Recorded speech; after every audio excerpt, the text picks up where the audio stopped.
I don't hear it on the ear. All right, hold on. What's hold on?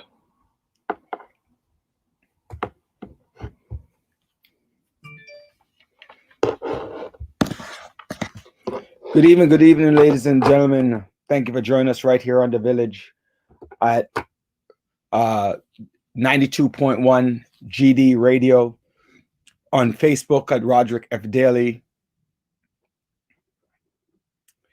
on TuneIn Radio at 92.1 GD Radio, on YouTube at the Village Talk Show. So wherever you're joining us from today, please be thankful. Good evening, everyone out there. Good evening, everyone. Today we have it's going to be interesting.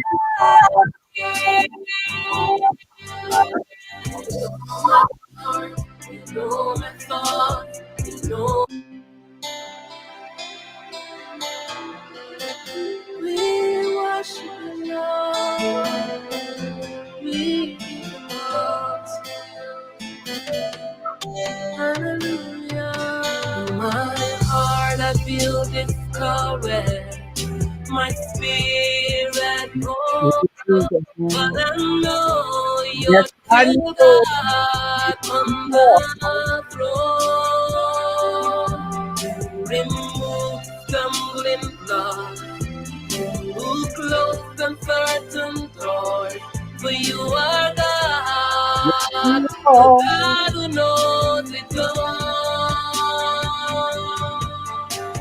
You know my heart, you know my thoughts, you know my needs, all my being, I give them all to you, Jesus.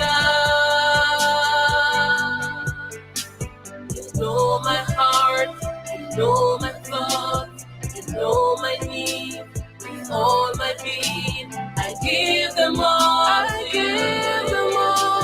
I give them all to you.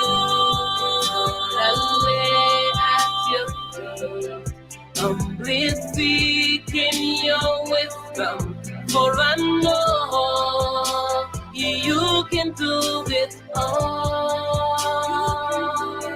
Though the struggles are real and the mountains so high, you are God of impossibility.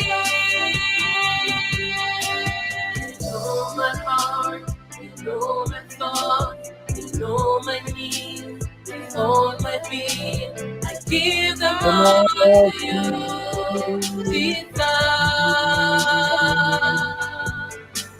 You know my heart, you know my thoughts, my needs, all my being, I give them all to you.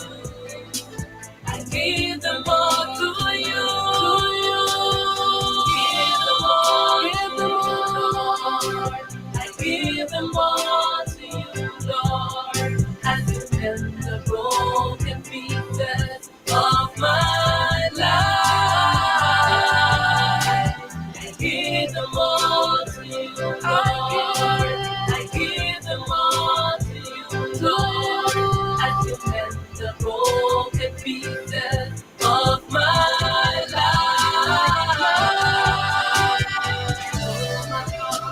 Lord, I give my heart. Oh, Lord, I give all the morning love. Oh, I give them all to you, Jesus. I give them all, I give them all, I give them all to you. Oh, my heart, I give them all. I give them all, I give them all to you. I give them all, I give you my joy. I give them all, I give them all. Good evening, ladies and gentlemen. I want to thank you for joining us right here on the Village. Coming up in less than 5 hours, 4 hours and 52 minutes to be exact. We'll have the new year. Good evening to everyone who's joining us right here on the Village. I thank you for always being there. That was a song by Annette Hall. I give them all to you. And we didn't start today with my little Caribbean medley. So you sing like I didn't get started with that today. So that's but that's all right. We'll, next week. Last week I realized there was some issue at the onset of the program because a lot of people when I re-listened to it, because some people were texting me that they didn't hear it. But I mean, you could hear it on the radio. You could hear it on TV, and then on YouTube. You can hear it on the radio, but then when I replayed it, I didn't see it or hear it. Right. So just want to say thank you anyway for those people who stuck it out and stayed with it. I appreciate that. And happy New Year to everyone. Happy New Year's Eve to everyone. So I was today, I was singing to Cooper, Prospero año y felicidad, right? So so that's it. I would talking about this week, we're gonna have Dr. Una Clark on. We're gonna have Rose B on. She will be talking about financial improvement and how to make yourself better. There are a lot of things going on. A lot of things going on in the media, right? We a lot of people are asking me questions. I don't have the answer to them, so we hopefully we'll get some more responses this week about the checks, right? What's going on with the checks?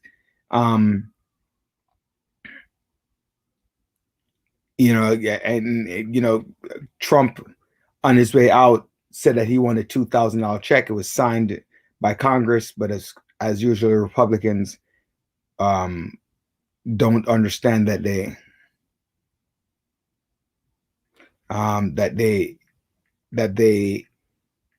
that people really do need help. And $600, I don't know. For me personally, I don't know. $600 is $600 is a lot of is a good deal of money, but $600 is nothing when you have to pay rent, right? So you get $600. Oh, that's great. But what happens when you are paying rent for $2,000, mortgage for $3,500? What do you do when you do that, right? What really can $600 do? $2,000. I don't know how true it is. Maybe somebody out there knows this as factual. Somebody who's in a different country can respond. Although when I say that, people don't really listen to when I ask them that. But if you're in another country, I mean, I get this text message that talks about in this country they give $2,000, or they give you up to 80% of your salary if you're out on COVID. Here in the United States, they gave a $1,200, and everybody doesn't get this $1,200 check either. And I'm not sure why everyone doesn't get it. I mean, because you make $100,000, you don't qualify. My question is to people: because you make $100,000, you don't have bills? You don't have a car? No, I was having a conversation with one of my friends. I'm like, no matter where your financial statement is, people live above their means and below their means. So no matter where your financial statement is, so if you make $100,000, you might live at $125,000. If you make $50,000, you might live at $20,000. Which one, you know, it's always better to live below your means than above your means. But at the end of the day, everyone has expenses, right? So just looking at this, as of 33 minutes ago, the stimulus package,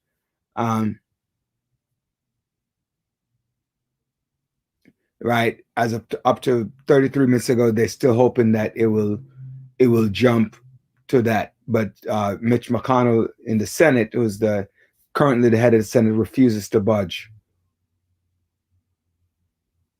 Right.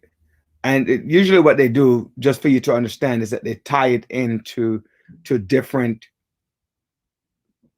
key pieces of legislation that they want, right? So I don't know what the other legislation is that they want.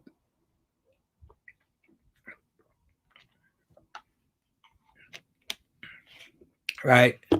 I don't know what the next, what is it that they want to see incorporated in there or removed from it, but it's definitely an issue, right? Okay, so now they, like, for example, they want to take out Google or Alibaba or some other tech company to ensure that they're not they're part of this legislation, and you know, which obviously means that it will be killed. I don't understand why they just can't say, right, you know, why they just can't say the people of America need this. You know, I was talking to somebody yesterday who says, yo, I'm owed 6 months rent, right? So you know, people who can't pay their rent, people who, you know, have to decide between, you know, medication and medication and food and rent. I was watching CNN. When was I watching CNN? Either earlier this week or end of last week. And the woman got on and she stated that she supported Trump in 2016 because I don't know why we're always enamored by other people's money, but she was honest and said she was enamored by the money and the business thing, and she voted for Trump. Now she's starving, and you know, she's sitting there waiting for this money, and she's hopefully thankful that they'll do that. You know, her car broke. She had so many issues. And imagine all these people are going to the different food pantries and you know, try to get something to eat. It's a problem. It's a problem. So, you know, COVID cases are still on the rise. You know, the numbers are truly ridiculous. I don't, you know, we have to be extremely careful about what's going on with COVID and how we are taking care of ourselves, because at the end of the day, we have to be very, very careful out there. And the new strand hit America. As of this week, it has hit Colorado. Right, it has hit Colorado, and I remember back in January, February, when it just hit Washington. Does everybody remember that? When it hit Washington State? Wasn't yet in the United States. I mean, not yet across the United States, and it hit Washington. Then it hit California. Then it hit the entire state. And then I remember some people were like, oh, it's not a big deal. And I'm not talking about the president. I'm talking about a lot of people didn't think it was a big deal. Right. Because because it didn't hit their state yet. Then it hit New York. And then it hit Florida. Once it hit those large states, it was ridiculous, right? So after that, it just exploded. It just exploded. But people are dying at ridiculous rates, right? It's absurd. The vaccine the vaccines are coming, right?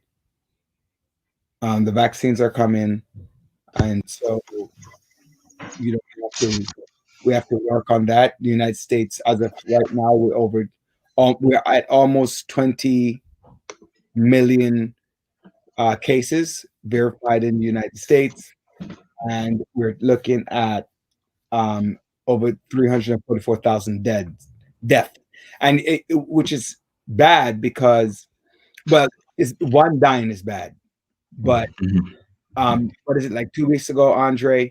2 weeks ago, it was about 250,000, and so it has grown almost 100,000 over the last 3 weeks. I don't remember the exact time. So that's a lot of people, and separate and apart from natural death. Like, you still have killings, you still have other people dying of other causes, old age, illnesses. So when you look at that, you have unforeseen 344,000 deaths. Right. So that's a little bit ridiculous. New York has almost 1 million cases with 37,000 dead.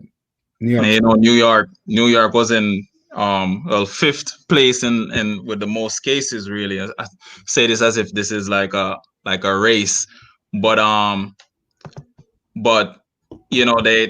we just end up going up again to the fourth place, really, and it's a wonder, what's going on, and especially with the new strain that's coming about. It's what is going on? I know, it's been difficult for people to quarantine, social distance and all. I mean, if you're not getting that necessary assistance, and I'm not talking about people who are just rebels, really, but of course, so people who really need to get out, need the money for family, all those things, really, it's hard to really stay in. And as much as you want to exercise safety, the exchange, whereas like you go to a store, you might cash out something, or you may be a person who work in the store and you're cashing out. As much safety practice there's still that chance of getting some sort of contact with a contagion. So and that, I think, itself is really pushing back the numbers up as well.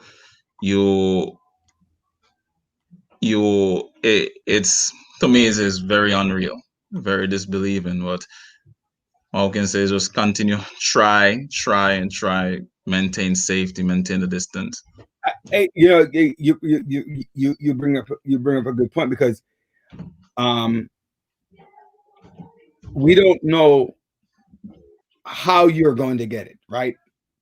Nobody knows how you're going to get it unless you purposely give it to yourself, right? And I just spoke about the fact that people need money. They need the ability to pay their bills and stay afloat. And so they want to go outside, right? So, it's not everybody who's trying to, like, a lot of times the media try to portray people as being careless, but sometimes they're not careless. They're just unable to, unable to stay home. They got to go outside. I mean, we're not talking about the reckless gathering for like Thanksgiving and stuff. So Marvelin asked a question, just logged in. How do you feel about the vaccine? Will you get it? You plan to get the vaccine? You're asking me? Yeah. so many things with it that at this moment in time I'm doubting that itself. There's survey come around in emails, talking about if you're gonna get it, if you're not gonna just fill out a survey. But I do think the greatest concern is about the speed of which it came out, because and not because, but rather if you look at how technology is advancing and how much work was put into this vaccine since from the beginning of the year, looking at those two factors right there in comparison to so many years ago when they have to develop vaccines for other diseases, one could rationalize that it does make sense that the vaccine did come out this quickly. But it still do seem that there is worry and concern of this speed. So at this moment in time, I'm not feeling it, but push come to shove, that's how it is. I for me, it's a different. I will. I think for me personally, I will eventually take the vaccine. I do think I will. However, I don't want to take it yet. And again, I don't know. I have to see what my situation is like, right? And so I think that's where my determining factor is Marv. I'm not 100% certain where that is, and I have to see proof. I mean, in a couple of weeks, we're going to have a doctor on the show who he took the vaccine and he's waiting for his second shot. I think he said he's supposed to get a second shot next week. Mm-hmm. So, by the time he comes on, hey, I'll know what kind of effect he had. So, right. And you do bring up a good point, right? Everybody likes the idea of protecting themselves. Mm-hmm. Right? You want to protect yourself against these diseases, just like any other disease. I mean, when they came up with the polio vaccine or the hepatitis vaccine or other things, people because but in those cases, those were proven, and I think that's the difference. Now, the other thing I wanna say too is that, accordingly, you reading a lot of the news and articles that come out regarding the new strain, and you have experts or researchers, whoever they may be, say that the current vaccine itself is able to still fight against the new strain. But of course, at the same time too, we have to question as well, when we get the flu vaccine each year, it's a new vaccine. So that also worries people itself. Now, and I do agree with you, Marvelyn, about really wanting to protect yourself and others. But so many factors worry us. And, at the end of the day, I do highly encourage, the research, people individually research and, strongly considering that aspect of taking care of yourself, right, and others at the same time. Yeah, Derek, I see people. Derek wrote that people judgments are based on empiricism. I guess imperialism, maybe. Yeah, imperialism. But I figured that's what he was talking about. Imperialism. Gotcha. When you are marginalized, demonized, and stigmatized, those who are marginalized, they become distrust. That's true. Distrust of the status quo. So there's a lot of skepticism about the effectiveness of it. And then when you watch on television where people are taking the vaccine with closed syringes, right? The syringes are not open, and so it's a falsehood. So why am I going to jeopardize? Della said that I will definitely take the vaccine on the advice of my physician since I have an underlying medical condition. Makes sense. And Della, that's where I am with my underlying situation. So that's why I said I'm waiting, not because I don't want to take the vaccine, but I have to see what kind of effects it will have on me. So those are some, that's one of the issues. When people begin to look at what to decide, and like I said, Dr. Alexander will be on in a couple of weeks. January 21st, actually, he'll be on to talk about Yeah. What's going on in terms of the vaccine. How how it is. He's out there on the West Coast. Right. Um, Marvelin, go ahead. Yeah, go ahead. I'm listening to you. I say Marvelin asked another question. One question rather. Another one about jobs forcing people to get a shot. Yeah. I do think so. I mean, it's happening already too. I was reading an article a few weeks ago regarding FDNY, and they talk about the survey that they took, and more than half of the staff said they wouldn't take the vaccine, but that the number was actually about 52% really. But it's, when we look at even the health field, right, for the nurses and doctors, there's that push. So I guess word choice itself being forced, but then again, there's so much with choices of words, and whether or not people are forced or highly encouraged or extreme recommendations. So but I do think the forcing will possibly be there. Think rather, I'm not even 100% certain. What do you think, Rajik? No, I agree. I think there's certain jobs that, like, for example, I hear the thing with the medical field, right? But you're at high risk. Yeah. So with the medical field, so it's telling you that you need to take it, or you need to show how you're going to do extreme precaution. Those things become necessary, and I hear you. And again, it goes back to what Della says about the underlying conditions and see what's going on. Right. So we're just gonna have to see what's up with that. So finances, finance. Before I get to the finance piece, well, no, let me do the finance piece. So the Dow Jones was up 37.56 today, and for the year, guess this: you invest money in if you not the Dow Jones, the S&P 500. If you actually invested in the S&P 500 stocks, you'd have made a 16% increase on your money.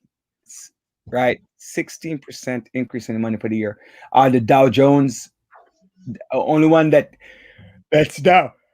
You're tired, man. You can't do that yawning on here like that. Yeah, I don't know why I'm yawning. I'm actually not tired. Hide your face, yawn, and then come back. Yeah. No, I'm not tired. Which is funny to me. So the S&P 500 is up, the Dow Jones is up, and the Nasdaq, they're all up today. Last week when I spoke to you guys on Bitcoin was $23,000. Right, it was $23,000 per share.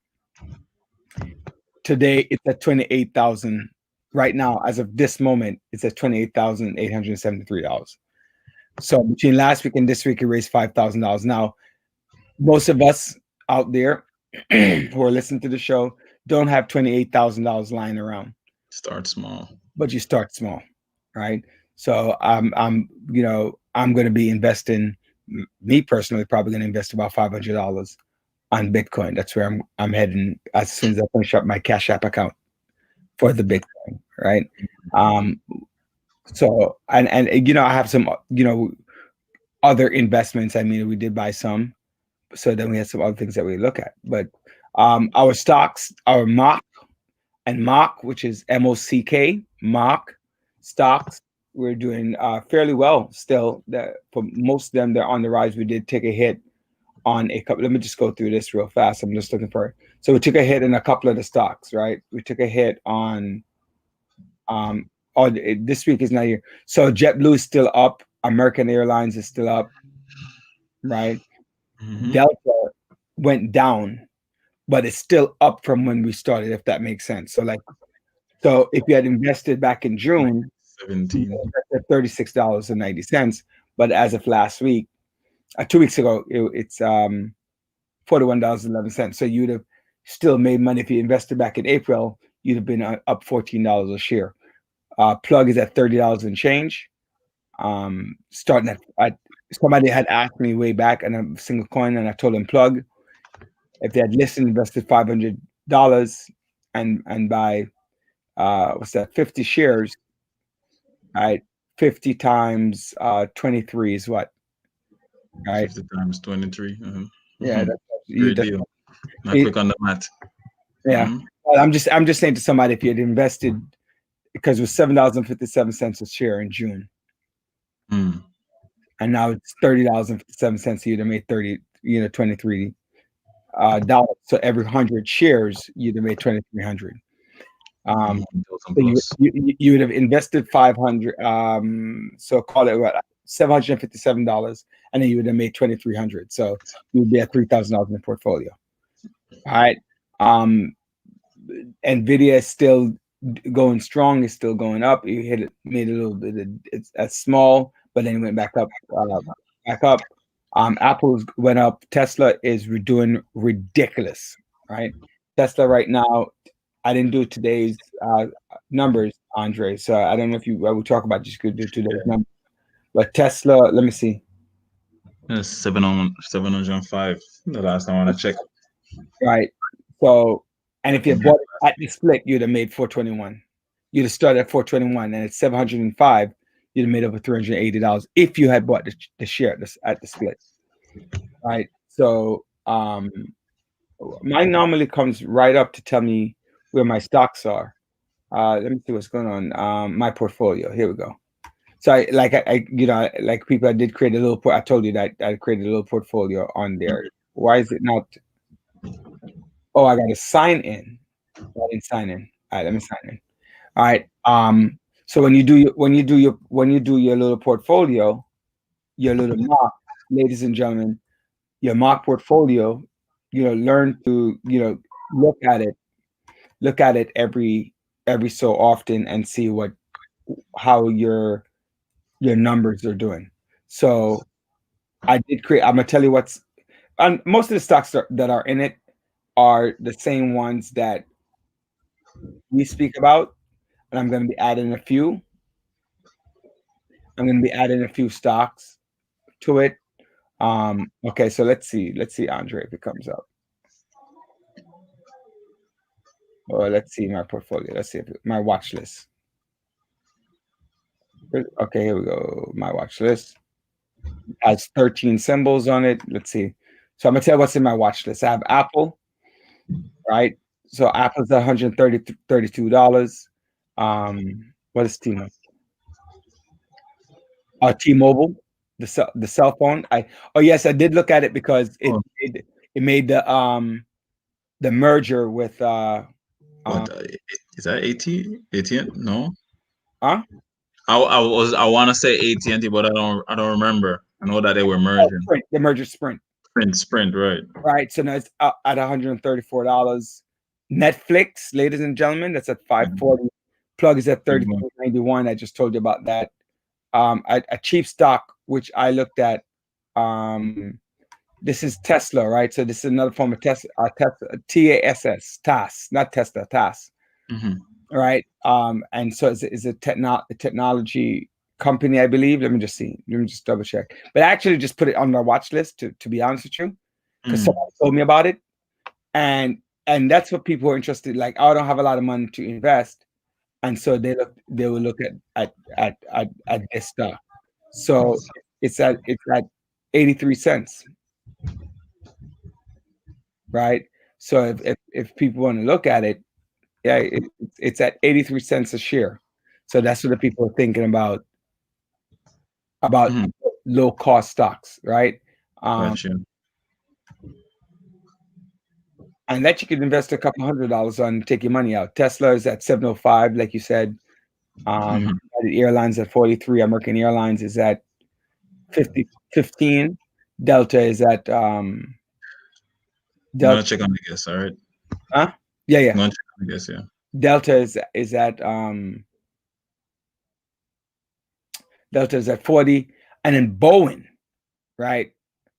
Boeing is at 214. Moderna, I would probably say you might want to think about selling because I think he already hit its high. and it's getting less and less, right? So those are some things that are interests that I have on mine, and you could do this in Yahoo Finance, like create a watch list of different stocks that you're interested in. Again, thank you for joining us right here on The Village. I'm Roderick F. Daly, Rudy.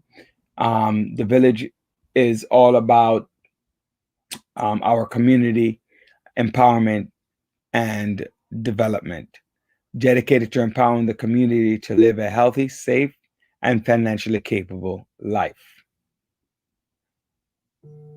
Helping each one of us in realizing our dreams at any age, any point, starting from today. Success is not just spoken, it is done. So Ruby is in London, and so she is, thank you for joining us from London. She is already 2021. She's already 2021. All right. Happy New Year to you. And all the people who are joining me from London as well. Hi, Tanya. How you doing? Thank you for joining us on The Village. Everyone who's joined us right here on The Village, if I don't get a chance to say hi, you sometimes can say hi and then I can respond to it. It is, this year has been very trying for a lot of people. Very, very trying. I was in conversations. I spoke to somebody, either know somebody who died of COVID, with the fact that 344,000 plus are dead, or someone who was sick, or know someone who lost somebody. Like I spoke to my friend who's a nurse, her boss lost her husband, right? Because she got it and they went home and gave it to her husband and he passed. So someone who knows someone. So it's not even 6 degrees of separation. It's either you directly know or someone directly who knows this person. So it's a horrible year. But things, we're talking about that. So so the reason I brought that back up is because people want to get rid of 2021. 2021, let's get rid of it, because at the end of the day, really, I think 2021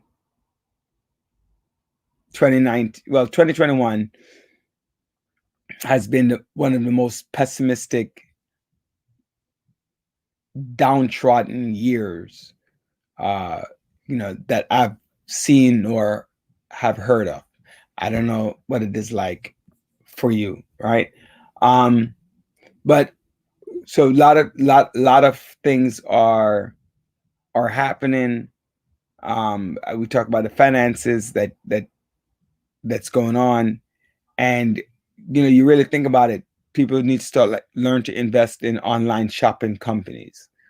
Online, that's what they're telling me to do. That's what I'm telling you to do. All right, online shopping companies. So let's talk about politics for a minute. At this moment, number 45 has not conceded. That man is not gonna concede. Right. He has not conceded to number 46. Okay. Number 45 has not conceded to number 46. You think he's gonna concede? He's not gonna concede, man. I was watching something, Andre, where the last time that the vice president had to preside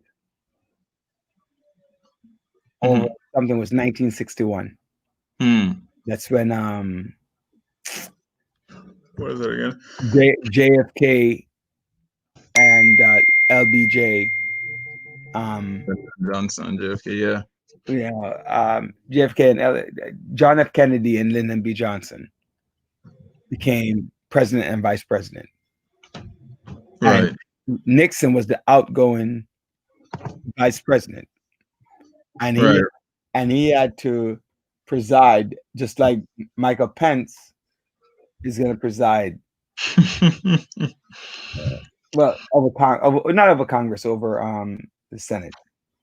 So, you know, we all know that Richard Nixon was the only president in the history. He was the 37th president of the United States and the only president who actually had to step down. Well, I mean, and our current one is what do you call it, a sore loser. Remember years ago when you mentioned something like that in a quote when I would think we were playing like ball, or it was some family get together and some game happening. You talk about pathetic winner, sore loser. I just remember those two words. Mhm. So our current guy is a sore loser. You know, don't want to take the loss. That's He's true. trying to Yeah. do as much to stay there, to really just make things continue going in his favor, which it's not really. But yeah, so he's not gonna concede really. Probably gonna need the Secret Service or the security them to just go in there, pull him out. Say, hey man, you gotta get out. That's it. Move out time. Get your U-Haul. Here we go. Yeah, time to go. You know, I was just mentioning Richard Nixon. You know, he was actually in office from he was 40. He was in the White House. Probably was the youngest vice president. Yeah, he was probably the youngest vice president. He was born in 1913, and then January 1913, and then at 39, Right. 39, he was elected vice president of the United States at 39. Right. That's very interesting. And then you know, he was sworn in when he turned 40, but he was elected at 39. Wow. Yeah, so that is very interesting. And then he was vice president for Lyndon for Dwight Eisenhower. Dwight Eisenhower in from 1952 to 1961 when John F. Kennedy took over, and so he had to preside over the thing. Derek wrote something. Hey, Derek, just responded to you about your grandmother and the Spanish flu. That's very interesting. In 1918. So I'm wondering when you had a conversation with her, because you know, a lot of people in the news they're paralleling the coronavirus with the Spanish flu that happened in 1916 to 1918. So that's something good to see and good to, you know, like somebody who can talk about secondhand knowledge, but that's still important nonetheless.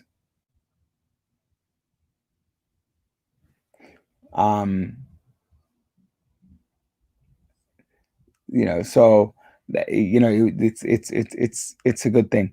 All right, so we're waiting on our first guest, right? She's going to join us. Dr. Una Clark is going to join us again today.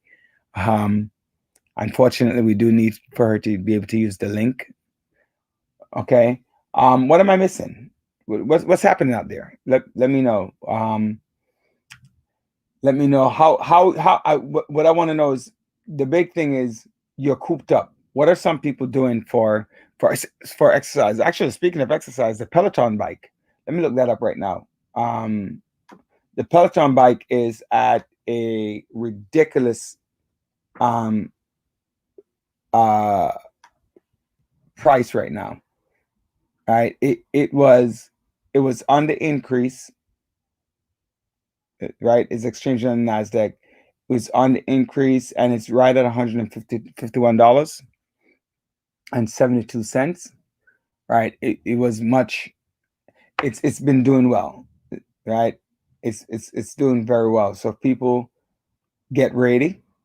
So let's see, Peloton on a steady incline. Back in July, it was at $60 a share, and now it's at $152 and $52 flat a share. After market went up to you know, a couple cents. So even though it went down before, right? Even though it went down before, it's back up again. So, you know, just a thought.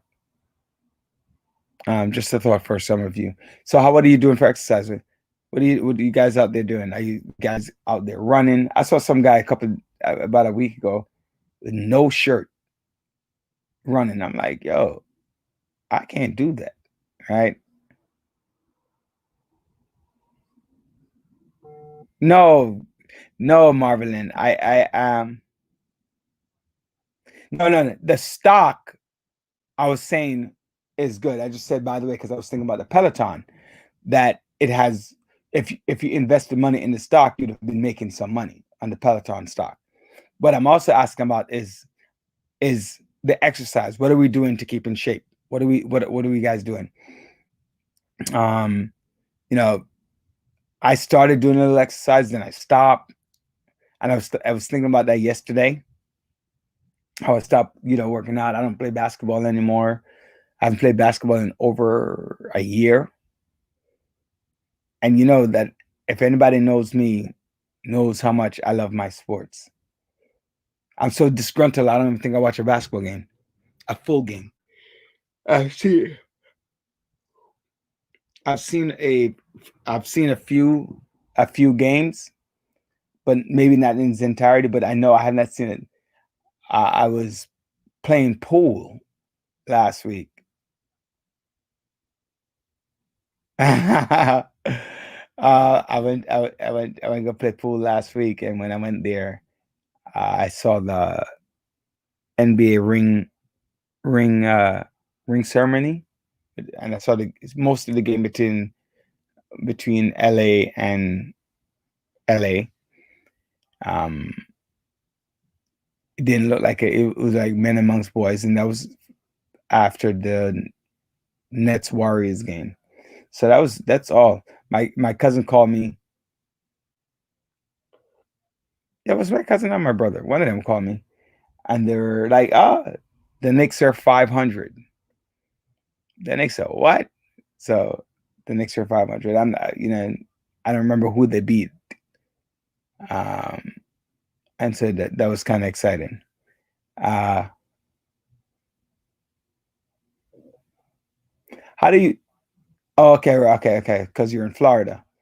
All right. I just see one person wrote that, I go to LA Fitness 3 times a week, so it's still open. I for me, for the most part, I do internal house things. Like I walk back and forth from my kitchen to my dining room. I would do like 30 times. That's me. I can't, and then early I was doing like some shadow boxing. But ladies and gentlemen, we got to make sure that we are eating right. We're staying healthy. I expect to see a lot of newborn babies and people putting on a lot of weight. That's what I'm expecting to see come next year or early next year. Are some of them already? Right? Are some of them already?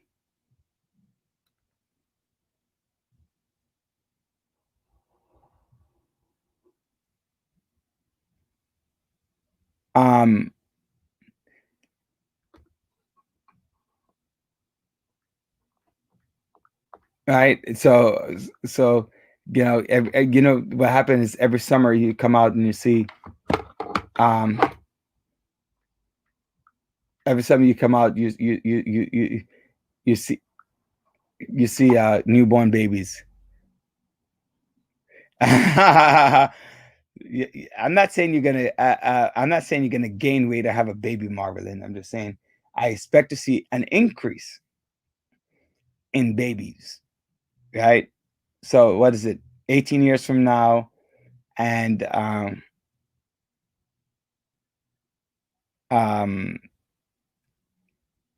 18 years from now, you're going to see a lot of a boost, and then in 60 years, 50, is it 60, 40? What's 18 plus 65? Right. You know, they complain about what is that thing called? Social Security.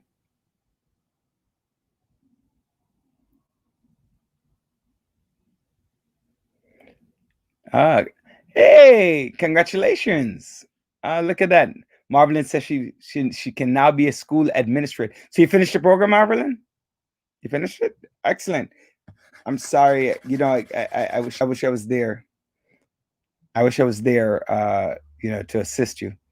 Yeah, you know, it's funny. I'm gonna say something very controversial. So everybody who's listening, right?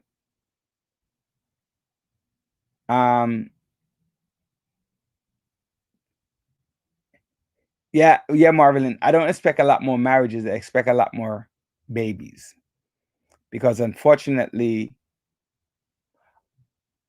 I don't have all the numbers in front of me, but too frequently, we have a lot of we have a lot of single parents or people playing house during COVID.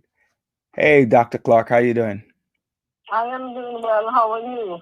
I am doing awesome. I am here. I see that you're having some issues with the with technology. Yes. Technology. You know, Are you gonna be able to rope me in, or you want me to call you back?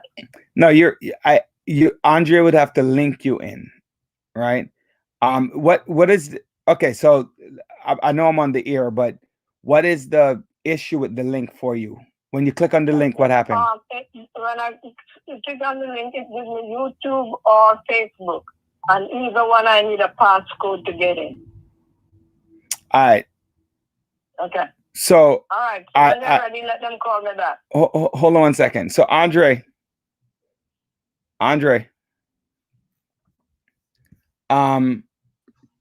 Need the passcode. Hold on. So Andre, can you just try to give her through our link? That's the link. That's the link I sent. Dr. Clark, are you using your phone or the computer? I'm using my phone. So you have to try and use from your computer. My computer is even worse than that. I am less competent at that because I've been using my phone for my CUNY work. So whether it's Zoom or whatever, I've been able to use my phone. All right, no problem. I mean, we can hear you anyway, so you can stay online. Okay. All right. You want me to stay? All right, I'll stay. Yeah, that's fine. So how are you doing? I'm doing well. Happy New Year to you. Many blessings for the year ahead. All right. Yes. The New Year's coming up. I missed our family reunion, family thing. You didn't tell me. You didn't give me warnings. I'm upset. I'm upset with you about that. You didn't give me any warnings. I could come in and stuff. Was Anton on it? Anton Tomlinson? Yeah. Yes, he was. Yes, but we're gonna let you in on the next one. My niece in California was the one that's the organizer. So I'm sending her names of and numbers of other family members for the next time they do the chat. All right, that would be good. But you're saying there are 45. There are 45 people on it. So that is so awesome. Yeah. Yeah. Yeah. So and how you ringing in the new year? Right here. Right. I have my little bubbly. I have my little bubbly for midnight, and that's gonna be it. It will be 2 people. It will be for 2, Leslie and Yuna. Okay, I hear you. I don't blame you. Not Leslie, and you better not let me out. Not the Leslie Senior, the Leslie Junior, and the Yvette Clark, and not let me through the door. They say no mixing, no mix and mingling. Anything you didn't do already, you don't need to do now. You are in a bubble, according to them. So I'm in the bubble. I agree with them. You should remain in the bubble. I'm in the bubble. 86 ain't 26, you know. Listen, I'm younger and I'm still in the bubble. You know, Yeah, it's funny. Before I was gonna say something earlier on the convo, which I didn't say, but I was talking a whole different subject when you know. I totally. I got some. My wife was going over some bills from the doctor, right? And I was going to talk about this because we were talking about the COVID. I don't know if you had heard the conversation about the COVID and the effects on finances and stuff. Now with my cancer, so far since December 4th, right, it has cost over $260,000. Well, I could tell. So for somebody without an insurance, somebody who don't know anybody, you know what they're going through. Yep. As a matter of fact, if I just call me Congressman Raskin, son, second-year student at Harvard, just died. Wow. My condolences. It's he's 25 or 26 years old, second year in Harvard. Mm-hmm. So Leslie tells me, they told me Raskin is probably completely devastated by it all. Yeah, because President-elect Biden went through a lot of those, and that's one of the reasons why he didn't run in 2012. Right? Is it 2016 when he didn't run in 2016? That's right. So I'm letting you know Yvette is going to be sworn in on January 6th without my being in Washington. Although I promise her that's the one thing I will do with her each year as long as she remains in Congress. Right. This year my niece that works for the EPA will have to take the family place. And they'll have to go hold that Bible. That works too. It's very, very, very, very sad about what's happening around now. Very sad. Yeah, it's very, very scary. Very scary. And a part of it is due to the negligence and our president trying to wish it away rather than confronting it. Which to me, it's a major issue for us in the United States to know that it's not being addressed properly as well as it should. Yep. Yeah, and when we're seen as the leader of the world, for us to be fumbling the way we're fumbling, it's not nice. No, it doesn't look good. Doesn't look good. No, it's awful, and I was telling people that makes a mockery of the earth, of the world. I mean, not of the earth, of the world, and how we're viewed, and one of my persons that I talk to a lot, I said his look on it is that people now fear the United States, and I'm like, I think there are more people who look at the United States as a laughing stock than they do. Well, I think we have a lot of correction to do, and we have 20 days in which to start making sure that the rest of the world sees us in the light that we should be seen. Yeah, it's funny. And all of us got to put shoulders to the wheel. Nick just sent me a message, and he was like, what is it? We feel confident that 2021 will bring a year of recovery from all the evil Trump brought on our world. Yeah, that's right. Oh, yeah. That's what he wrote. Next year will be known as the year of correction. Yes. That makes me laugh. Yep. That makes me laugh. So happy to have you on. Just a lot of immigration issues. A lot of immigration issues that want to talk about. I see Dr. Judy Newton is on, which just actually the right timing. Do you know who Dr. Judy Newton is? No, who is she? I know the name. Yeah, she's a former detective with NYPD, but she's also she does a lot of.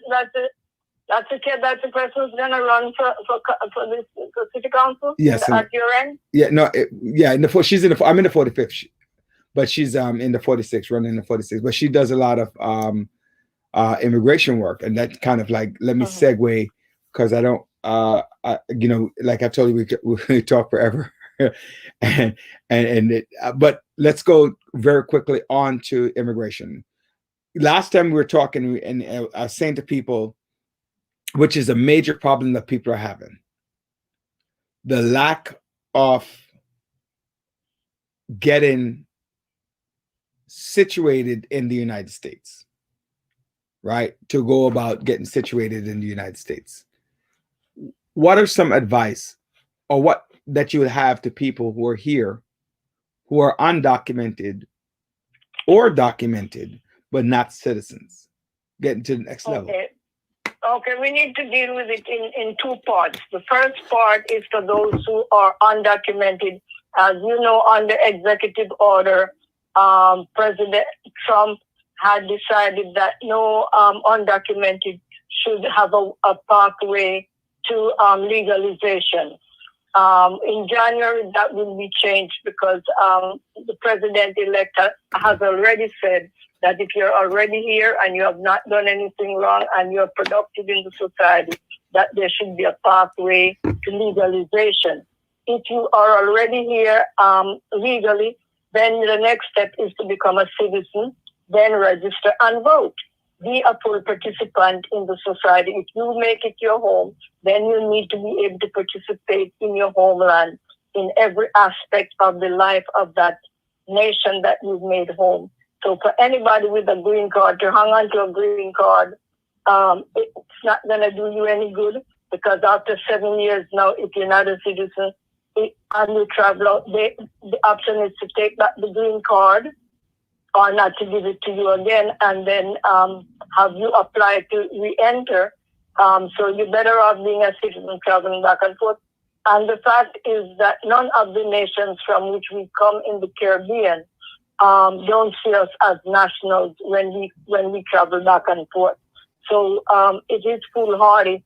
And while you're here and you can affect foreign policy towards the country from which you come, it takes your citizenship to be able to get fair trade, fair immigration policies towards the nation from which we come. It is the citizens that drive that kind of energy behind foreign trade, foreign investment, foreign policy towards the nations from which we come. And citizenship is the way through which you do that. So I encourage everybody to become a citizen, to register and to vote. I would rather that they become Democrats, but it doesn't matter which party they become a member of. Since I'm a Democrat, I always encourage people to join my party, but you don't have to. There are people who remain independent, although it doesn't make a lot of sense during a primary since you can participate. Here is when you pick the candidate that you want to be your president, and the high elected officials is based on party politics and party lines. So I encourage everybody, if you're here and you're looking at a pathway to legalization, I don't send folks mainly to immigration lawyers anymore because a lot of them keep people going around and around and around. And the more money they make is the more they tell you that they're working on your behalf, and part of the time they don't return on your behalf. You have federal elected officials in Brooklyn. You have Congresswoman Yvette Lee Clarke, who's got 3 people in her office who assist with immigration. So you get the information, and all you need to do is pay the fees that the federal government put on you to pay anyway. You have Congresswoman Nydia Velasquez, and you have Congressman Hakeem Jeffries, all of whom are federal elected officials, and that's part of the work that they do on your behalf. So I suggest to people, if you want more information, reach out to one of your Congress members to get additional details, because as soon as the law changes, with the new president, they will be able to tell you what to do and how to do if you don't have a green card yet. If you entered the country on somebody else's name, it is always very hard for you to, or for those who send children to the United States with the birth certificate of some child that is born in the United States of America. No 2 people can have the same one identity. So that makes it really very difficult for people to then if you're here 15, 20 years with somebody else's name, to then get a green card. So sometimes it's not because people don't want to help you, is that the way in which you came made it difficult for you to use somebody else's identity to now get permanent residence. Right. So Dr. Noon asked is a question for you, and she says, as she's a freelance journalist on immigration issues, right? So her question to you is, how do you see the Biden-Harris ticket or administration addressing DACA? I think we would have no greater friends in the White House than Biden-Harris, both of whom have promised to straighten out the mess with the border and everybody else who's been waiting to come across the borders. So I think that there are a lot of immigration advocacy, and they just need to become a part of and be a part of the movement for legalization of those who are here undocumented. So under Barack Obama, more people had been deported than any other president, right? What would you, how would you address that? Somebody asked you a question. Well, I think that because there was no real sense of the whole immigration policy, and I think the way that many people, they just follow whatever was written in the law in terms of deportation order, and I don't think they looked at any one country over another, so it's not like they would return Caribbean Americans and not return people from the Middle East. They did it even-handedly. So, when we scream it's racism, we couldn't say that.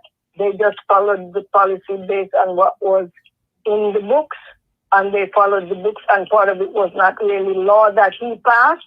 He was following his predecessors. So whatever Bush did, they just followed it without taking a close look at what it is.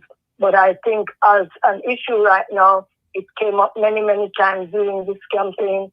And I think if we stay vigilant, we will be able to make the difference. And we shouldn't wait until something affects us before we start participating. When I was a member of the Immigration Coalition, I was a part of Irish, Italians, white folks, and I traveled the country with them to advocate on behalf of the Caribbean.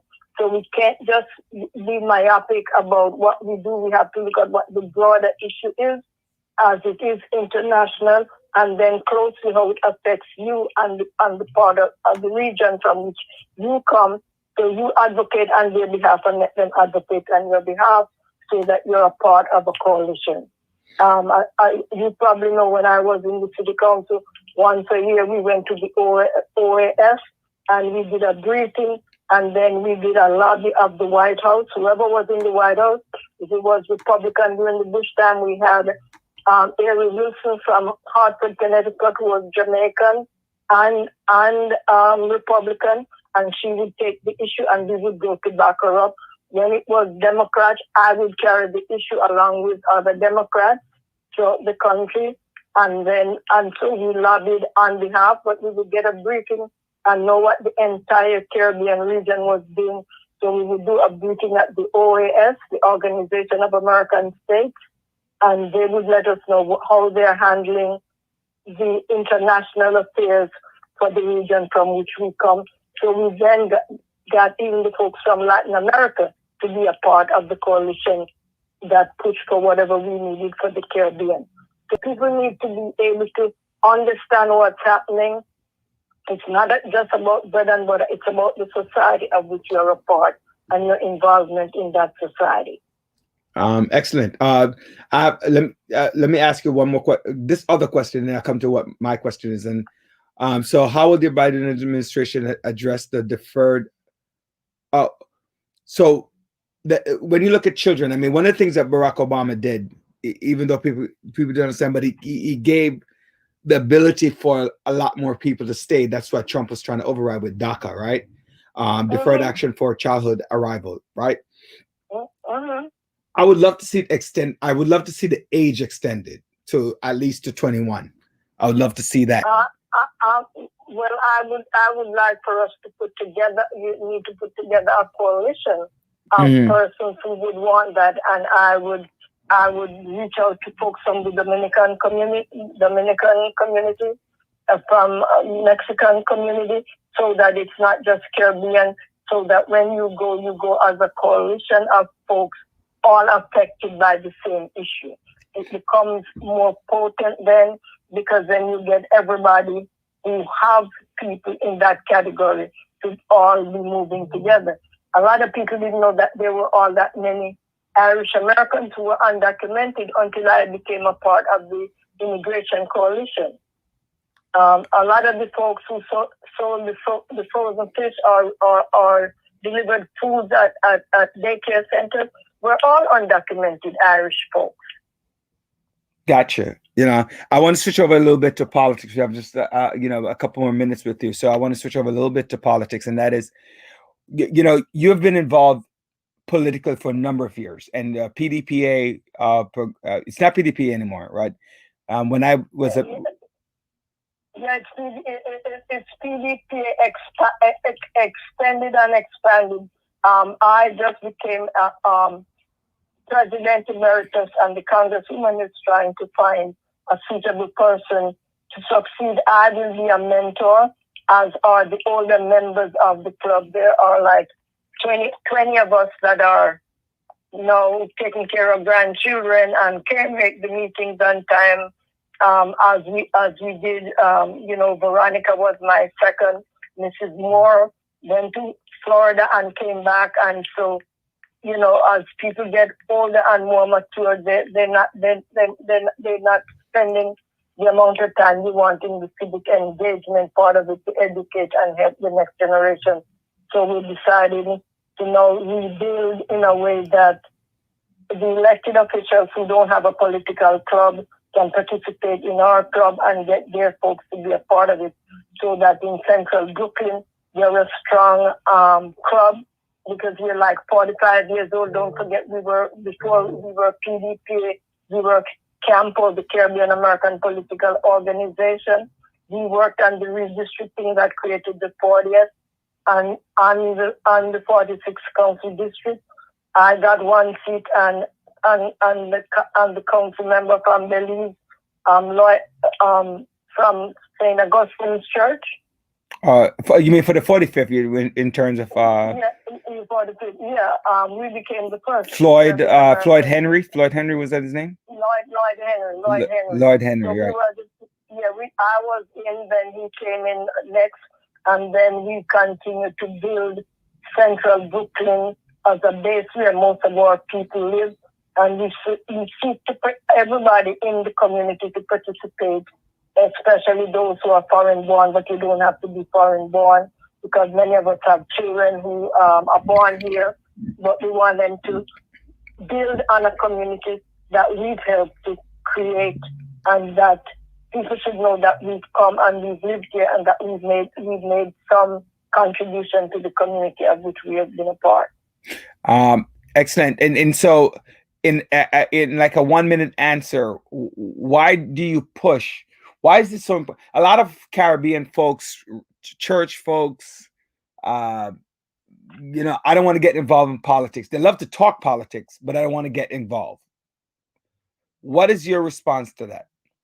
My response to that everything in your life is hinged on politics. Everybody else is making a decision about how you live, where you live, what you buy, and what you can't buy. And you have to be able to understand that politics affects everything that you do. And if you don't participate, somebody else is making the decision for you or on your behalf. So if you don't want to be involved, somebody else will become involved, and somebody else will decide what benefits you get or that you don't get. I always argue with people either put up... They decide what school and where the schools are that your children go. Right. And I'm like, either put up or shut up. take what you get because you don't want to participate. Because like I said, I tell people all the time, and you touched on something earlier where a lot of people are independents, and I'm so sick and tired of telling people if you live in Brooklyn, being an independent is a waste of time. There's one independent person in this. I think one that I know of. There might be two, but only Bernie Sanders has been elected as an independent, and there has been no in the 46 in the year. But don't forget, he runs as a Democrat. As a Democrat, then in the body say I'm independent. This way I can vote on either side wherever I see the best interest of my constituent. Yeah, and of the 46 presidents of the United States, all of them were from a party, whether back in the days the Federalists or the Whig or the Republicans, or later on whatever the parties were. No, there have been no president who has been elected as an independent. So Ross Perot came the closest in 1992, and that caused that. He didn't come close at all. No. I'm saying. I mean, he did more campaigning than anybody else. No, I'm saying he came the closest, and he only had 2 million votes. I mean, those 2 million votes actually hurt Bush's father because he was seen as more of a Republican, than anything else. My final let me just ask Judy's question for you. Let me see if I missed it. So she wanted to go back to the DACA question and ask how should the Biden address the DACA issue? Those individuals came to the United States as children with their parents and through no fault of their own. I think we kind of went over that a little bit, Judy, that that Biden is going to revisit DACA, because he did speak about DACA in his on his campaign to revisit it. Yeah, and that was addressed in the campaign trail. And what we now need to look, we need to see who are the persons appointed in the administration that we need to deal with. Who will be the secretary in his portfolio that will be, so that we can send information, we can lobby, we can write letters, to address the issue as we see it in our own community. Absolutely. So, just to finish up, a lot of immigrants are scared. They're scared of ICE. They're scared of this. They're scared of that. Just one advice, and then I'll let you go so that our next guest can come on. I think that there's no need to be afraid now, because the policy is going to be changing, and nobody will be knocking your door or going to the courthouse to wait and people coming out of court and to take them in as ICE, because the policy are governing all of that under the Biden-Harris administration will be completely different. And I think in his first 100 days, he's going to make executive orders that will help to curb many of these abuses that we now suffer under the current president. And I will say goodbye to him and hope he doesn't come back to New York except when he comes to court. Yeah, I only want him when he comes to court. And when my Attorney General Tish James give him this thing, to let him know, we know that all of this stuff that you did was criminal act, and therefore you got to pay the price. Yeah, I 100% agree that things need to get done. I want to thank you, Dr. Clark, for joining us today right here in the village. You're welcome. Your camera good. Huh? Your camera. Oh, my Hello? Oh no. I was leaning too much forward. But just want to thank you for joining us in the village. And again, ladies and gentlemen, you have right here from the mouth of Dr. Clark, who has been in this political game for more than 50 years. She's been here for more than how long? When you came in, you've been here about 60 years now, right? I am here in the United States 64 years. 64 years. That's right. Yeah. Right. So you when you really think about it, I was here before Eisenhower was a president. I was here when George Wallace ran for president, and since George Wallace, we never saw anybody like him until we got the current 45. Right. So which is it's funny. I was thinking about early in the program we were talking about Richard Nixon, who was the vice president under Eisenhower when he was elected in 52 and 54. I mean 52 and 56. Yep, and he was no good either. Yeah, he was because he got he was horrible. He was a no good either. So that Nixon was a no good either. So whenever we get the no good, we suffer a lot. When we get the good ones, we gotta support them and make sure that we don't crucify them before they can do the good. Absolutely. So all right, ladies and gentlemen, that was Dr. Una S.T. Clark, who's joining us. She was an immigrant herself who rose through the ranks. I am still an immigrant, naturalized. So yes. Yeah. No. Yes. That's once an immigrant, always an immigrant. So I mean, the point I was telling to the audience out there that you don't have to be afraid as an immigrant coming to the United States, no matter where you're from. You could rise and do what needs to get done to whatever and don't think that you have limits. So thank you, Dr. Clark, for joining us right here on The Village. My honor and privilege to be on with you, and we'll talk again soon. All right. God bless. We will do our sidebar on our own, so you'll hear from me. Okay. All right. Love you a lot. Happy New Year. Many, many blessings for the year ahead. Love you too. No problem. Take care. Bye-bye. Ladies and gentlemen, that was a great Dr. Una Clark joining us. And thank you, everyone who's right here joining us on The Village Talk Show. We are blessed to have you as an audience, even right here joining us on New Year's Eve. New Year's Eve, which is, everybody's getting ready. Last year, everybody was getting ready to party, right, Rose? Yeah. and then this year, everybody's getting ready to party or go to church. Is either A or B. Although last year I stayed home. I stayed home for the holidays. It's kind of funny. I'm learning how to use the phone, ladies and gentlemen. We have so The Village is all about.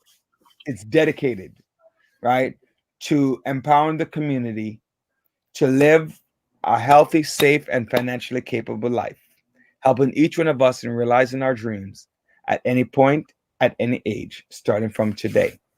Success is not just spoken, it is done.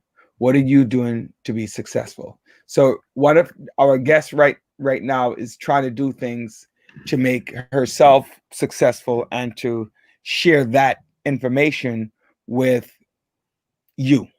So this is one of our financial piece that we want to talk about. This is Rose Brooks. This is Rose Brooks joining us, and she's live from one of my island countries that I would love to go to, but my wife told me no.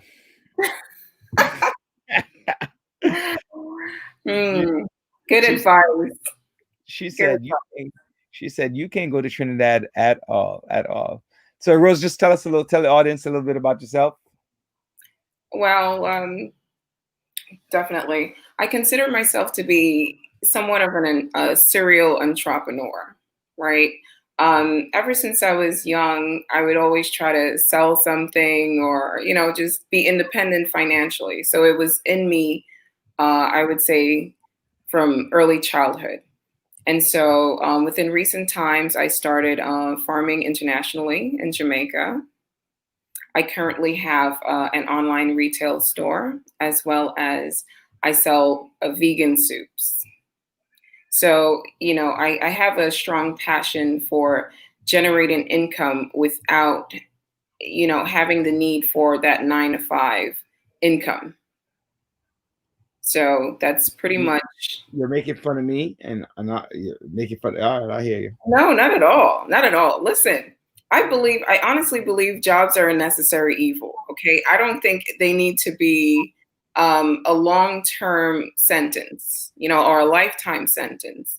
I definitely believe that jobs have a role to play, and it should actually be something that helps you towards your goals, and your passions. So you should be happy. Some people actually do enjoy what they do. They do enjoy their careers. I cannot say that I've had bad experiences. I come from a background in corporate healthcare. So I've had the experience both working in an actual healthcare facility, private healthcare, as well as corporate healthcare. So, and then when I left that, I actually worked for the airlines for 2 years. And so that was a different experience. And it allowed me to see beyond what I knew, the type of environment that I was accustomed to. And it allowed me to explore. And that's actually what led to me farming in one of my favorite islands, Jamaica. So. Yeah. So do you go there? Well, you haven't been there in a while. Absolutely. Well, I actually was supposed to go this year, but thanks to COVID, it has affected me also with regards to my farming business. But, let's just see what the future holds. I anticipate next year being a bit more positive. What were you farming? I'm sorry? What were you farming? Sweet potatoes. Sweet potatoes and yams. Yes. Okay. Is that the American yam or the Jamaican yam? Oh, absolutely not. The Jamaican yams and sweet potatoes. Okay. I just need. It's funny when I was growing up. When I was growing up, I used to work in Jamaica. We call them grung. And so I used to work in a grung when I was growing up. Ask me how to work in a farm right now, and I'll tell you up front. I have no idea. I have no idea. I have no idea, and my hands will never touch soil at that level anymore. Neither have I. I'll be honest. I just handle, the administration part of the business, all the financial part, parts of the business aspects of it. I hire staff to actually, till the soil, row, the land, and do the planting and all that. What's the fun in that? What's the fun in that? When you're counting money.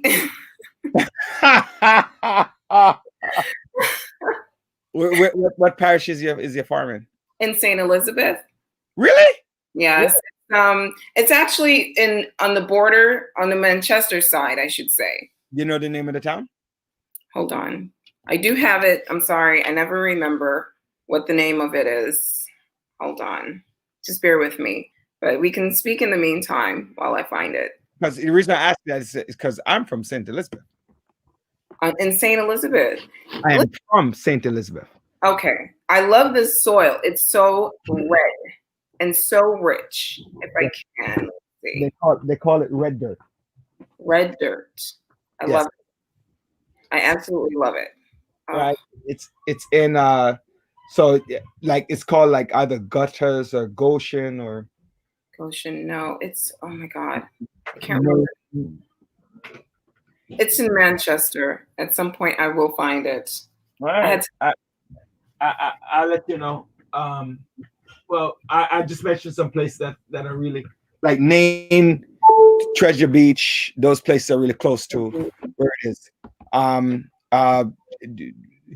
Judy wants you tell us about your farming universe. So, like, how does that work? Like, tell us a little bit about it. Sure. Well, my business. I know that's not why you're here, but it's an interesting topic because we love that stuff. Oh, that's fine. That's fine. I actually, one of my friends and business partner, he's actually from Jamaica. And he's a farmer. He loves to get down and dirty in the dirt. And it's a science to him. It's his craft. And so he handles that part of the farming business. So, right. I met him doing farming. And, I offered to partner up with him. And he travels between England and Jamaica. And so our market is really in Jamaica, in England. Sorry. Okay. So it's a large farm.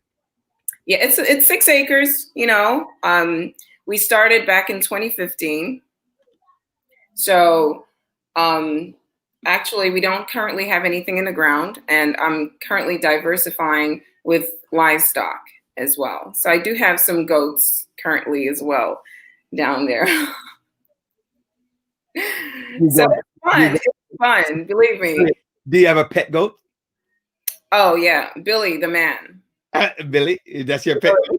Yes, because he was my first male goat, and so I granted him clemency. He's not to be killed. So Billy's gonna live out his days having fun and contributing to the population growth. Okay, thank you, President Brooks, for pardoning the goat. Do you have a pardon the goat ceremony or pardon animals? Yeah, I have some friends who have like chicken farms and they grown pigs. Nice, yeah. So that I have a couple of people who do that. That's nice enough. If you know the town, then let me. I definitely will. I just could never remember the name. Okay, that's fine. It's, you know, that's terrible. But it happens. It happens. That's irrelevant to me. It's just something I never really think of. I had to try saving it. Yeah, so that is awesome. So you're here to talk about some offering our audience some levels of investment ideas. Yes. Right. So, you know, I started off with talking about like the Bitcoin. So, you know, Bitcoin, I'm very angry right now because I didn't do my investment yet. So shame on me with my Bitcoin. Hello. It's not too late. I know it's not too late, but I'm upset because last week was at 23,000. Right now is at, you know, just about 20. It went up to $29,000 today. Yeah. So that's a $6,000 growth. So I don't know. I'm not doing math in my head, but $6,000 is more than 10%. That's 20%. That's 30% growth in a week. So if I'd invested $500, I'd have made $150. You know, so that's upsetting to me when I really think about. Well, I think it will grant you some comfort to know that it's expected to hit 30. So actually, it's expected at 500,000. No. I mean, in January. So right. Actually, I think it's expected 35. I think by the end of January. Really? Yes. On which whose projection? I was looking at some of the finance news. Okay. Yeah, I know that JP Morgan and Goldman Sachs, they had projected that it would hit 400,000. Now I think it was today JP Morgan Chase said 500K. Yeah. So, right. But I think the reason why it's about 35, which actually could be high because right now it's at 29. Mm-hmm. So it's going to hit. When it said January, by the way, you're talking about the end of January or the beginning of January? No, in the beginning of January. Okay, that makes sense. Yes, that's true. Yeah. I thought you were talking about the end of January. So we're very close because tomorrow's the 1st. Right. Yeah. I somehow I don't think it's going to hit 30 tomorrow. You never know. You never know, for real. So, you know, what do you think? What are your thoughts on crypto? Okay, so you're now investing in cryptocurrency, Bitcoins and stuff, right? Talk to the audience about what's that's like. So I highly recommend Bitcoin. I've actually been in the cryptocurrency space since late 2016. And it was about, I want to say, around that $3,000 range, right? And when it was first introduced to me, what was first introduced? Cryptocurrency. Cryptocurrency. Yes. And $1,000. So which cryptocurrency? Oh, by the way, can you explain to the audience what cryptocurrencies are? So it's not just Bitcoin is a cryptocurrency, the others. So you know that they're clear. So basically, to simplify what cryptocurrency is, it's a digital currency or digital money, right? It's not a tangible dollar note that you can hold on to. What it is, it has value. It's a digital currency in simple terms. Right. And cryptocurrency also is traded. on the Forex. It's the highest valued currency traded on the Forex. And he's showing the visual representation. So currently people are familiar with digital wallets, right? Some people, they already own Apple cards, myself included. So you use Apple Pay, Samsung Pay. These are digital wallets. So it currently holds your money. And cryptocurrency is similar. They're also held in digital wallets. So these wallets allow you to store as well as transact, as well as it's a digital ledger. So it shows your transaction history as well. And this is the future of money. You know, a lot of people are fearful when it comes to Bitcoin because of the fact that they lack the knowledge of what Bitcoin really is, as well as, you know, the negative things that they've heard. I mean, back in 2018, you know, we had the CEOs from huge investment banking companies on Fox 5 stating that it's a bubble, it's a scam. But they also said the same thing about the .com, right? And now the life of every business is being sustained on the internet. You know, it's kind of interesting because, like, people, if you watch Shark Tank, Mark Cuban made his money from .com. What's his name there? The guy from Amazon. Jeff Bezos. Yeah, he's a .com Amazon, and that stock is going to 30. It was going to 30 something hundred, the 3,000 and change earlier this week. I don't remember the exact number. Right. So when people is worried about the .com bubble, I mean, some of them did fold, but a lot of them made it through. Yes, absolutely. I mean, and according to, and this was an article I read 2 years ago, that e-commerce is going to be a $3 trillion industry by the year 2023. And we're right there, you know, especially because now COVID, you know, a lot of the brick and mortar businesses are currently going online because now, you know, everything has to follow the guidelines of what is it called? Social distancing. So now the very structure, the system is changing, the way we do business. So here we are looking at certain businesses already currently accepting Bitcoin. So you may see these little tags in the windows. Starbucks also is offering you know, the ability for you to make purchases using Bitcoin. Let's see if you want to move to the next one. So yes, you can actually spend it at different locations. I know Delta, you can purchase your plane tickets and the different companies listed here. We have the Gap, Hotwire. Amazon actually has its own coin as well. They just released their Amazon coin not too long ago. And I believe that a lot of people are familiar with Facebook Libra, but it's no longer called Libra. It's something else. I can't remember the name at the moment. So a lot of companies are actually, you know, involved, major companies at that. What's this guy's name? Akon. Akon has Acoin, and he's in the process of building this city in Senegal. Akon City. Yes. And it's strictly, you cannot use anything else but cryptocurrency and Akon. Yeah. I mean, that's his I just saw a video of that in VisionNet, right? So what are some reasons why people would want to invest in Bitcoins? I mean, you kind of touched on them, but why would people want to invest?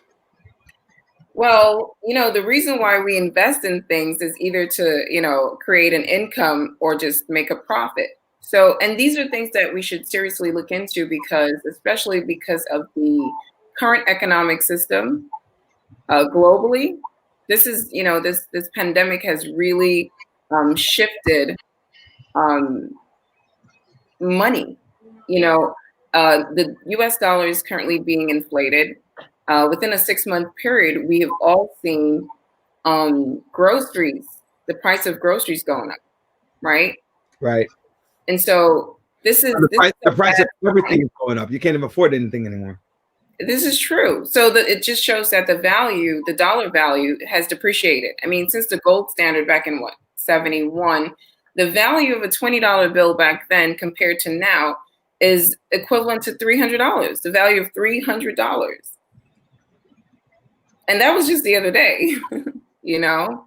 And Federal Reserves around the world are printing money. And this is not, I know everyone's waiting for a stimulus check. I get it, you know. I would take it if they give me 2, you know, so I'm not saying anything negative towards that because people really need to feed their families, but I think it's a wake-up call as well, you know, because a lot of people have lost their jobs and they have no cushion to fall back on financially, right? And so Bitcoin provides a way where people can, it's currently taxed as an asset. So you're paying capital gains tax on it. And as we know, assets appreciate in value. And because right now of Bitcoin's volatility, and it's not the only cryptocurrency, but I'll get a little bit more into that in a bit. Because it's appreciating so much in such a short period of time, now's the time to get on board because it's not always going to just keep climbing. It will plateau at some point because I believe there's only 2.5 million Bitcoin left. So supply and demand, right? The less of something causes the value to go up. Gotcha. So, you know, a lot of these major investment banking companies like, as I mentioned before, JP Morgan, Chase, American Express, Mass Mutual, Fidelity, you know, everyone knows Fidelity. Mm-hmm. And so they are spending millions and billions of dollars purchasing this. Wow. PayPal just recently started allowing people to purchase Bitcoin. And Cat and Square, they're currently purchasing all of the new Bitcoin that's currently being mined. But I'm not going to get into the whole mining. That's something else. So so there's something that just comes. I quickly just jump and go search on the aspect of the amount of Bitcoins that is left. And so, you know, essentially they're saying it's 11.9% of the total Bitcoin generated. And it sort of made me start thinking about the situation for a lot of people in right now, or what the climate around financial strength is right now in terms of rich get richer, poor get poorer, and so on. And so it's like, if not to say if we don't consider where the future will be, or what the future is going to be like in terms of money and or rather currency, mm-hmm. then it's like we're going to be in that situation the same way. I mean, it's unfortunate, and it's still I wonder why but it just made me even think on that itself. Yes. You know? That's true. I mean, I was joking with a friend of mine the other day. I said, listen, don't be surprised if 5 years down the line, a roll of toilet tissue is worth $500. You know, that could be a reality, you know, because the US dollar, I'm in Trinidad and it's been fluctuating. You know, 1 minute it's $7.20. Next minute it's like $5.40. And the US dollar itself is no longer accepted in at least 23 countries. You know, China and these other countries are heavily invested in cryptocurrency. I mean, we are so behind in terms of how we transact. And, you know, we need to get on board now. We really do need to set ourselves up because, you know, we live in an information age, right? So information about this is available to all of us. You know, it's no longer, well, someone says something negative about, you know, Bitcoin and you're just hiding from it just because someone told you something negative. You know, that's not going to slide anymore, because once the forbearance on these mortgages are lifted, what's the plan? You know, when, you know, the student loans, all of these things, it's projected that 1 in 15 Americans will lose their homes. You know, it's a very, very sad place. I want to talk. We have about 10 minutes left, so I want to know, like, you brought up some very good points. One is like it's a movement, right? Movement from what we call efectivos in Espanol, right? So cash, liquid cash in your hand, right, towards Bitcoin and the ability to pay through this, right. And there's a finite amount of these cryptocurrencies, but what, you know, we spend a lot of time talking about Bitcoins, but there are other type of cryptocurrencies. And the other thing that I want to follow up on is, like, not necessarily just purchasing a full crypto, but a partial crypto, Yes. right? How does that work? Like, you know, you mentioned some venues that people can go to, but tell us about that. Right. So even though no one has $29 to go purchase 1 Bitcoin, you can purchase a fraction of it, right? And as Bitcoin climbs in value, whatever value Bitcoin climbs, whatever fraction you purchased will also climb at the same percentage or the same rate. So you may start off with $10 and before the end of the week have 50. So that's just how, you know, valuable Bitcoin is right now. It's actually only currency that you can use to purchase 1 ounce of gold. What? Yeah, like without having to, you know, it's just one, you know, 1 Bitcoin can purchase 1 ounce of gold. Wow. But you can't take $1 US and purchase, you know, 1 ounce of gold. 1 ounce of gold, because it's not the same value. Right. Talk to us about others. So we have Ethereum, which is currently at 738. It fluctuates, so it might be a little bit more or a little bit less now, but it's still under $1,000 and it's still affordable. It's the second highest valued cryptocurrency behind Bitcoin. So it's more affordable for people. There are others with a lesser value, like Bitcoin Cash, which I believe is in that $300 range. So any one of these cryptocurrencies you can also invest in. Bitcoin, however, is king, right? So whether Ethereum is at $748.88. Right. So you know, I own Bitcoin, I own Ethereum, I have a portfolio of cryptocurrencies myself that I hold. Like I said, I've been investing for a couple years now, and I love it. No regrets. Even though I had some friends that supported it, some friends you're always going to have the naysayers as well, the doubting Thomases. But you know, once, and this is where knowledge comes in and information and being educated. You know, if someone says something negative to you, go research it. You know, go look into it, find out about it. You know, it's something that's very valuable. And again, this is the direction that money is going into. They've already started. They've already started with it. What are some sites that people can look at? Okay, so there are certain exchanges that you could go on to.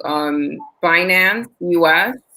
You can go on to Coinbase. That's another exchange. If you wish to purchase cryptocurrency, you have Cash App available to you. Coinbase as well. What's the other one? There's so many. There's Abra. There's a whole list of them. You can actually just Google it and they will come up. Is there one that in particular that you like or that you recommend? To that people can investigate? Sure. There's Trust Wallet, and I use Cash App as well. I'm about to, let me not say that, but Cash App. Cash App is the fastest way you can purchase cryptocurrency. There are limitations, however. You can purchase up to 100,000, but you can only send your Bitcoin at a maximum of $2,000 in a day or $5,000 in a week. And another good thing I do like about it, you can actually send Bitcoin to anyone in the world without a third party involved. That's nice. Yeah, and it's instant. Unlike what is this thing called? MoneyGram or Western Union, and you have to pay if you want it to go the same day, or all these restrictions, and it's getting worse because you have to just they're taking a picture of you, and it's just so intrusive now. Currently, the situation in Trinidad, a lot of the Venezuelans that live here, they're actually sending Bitcoin home to their families because Western Union is giving them a hard time. Too many transactions. So you won't have those issues to deal with when with regards to Bitcoin. And that's obviously one of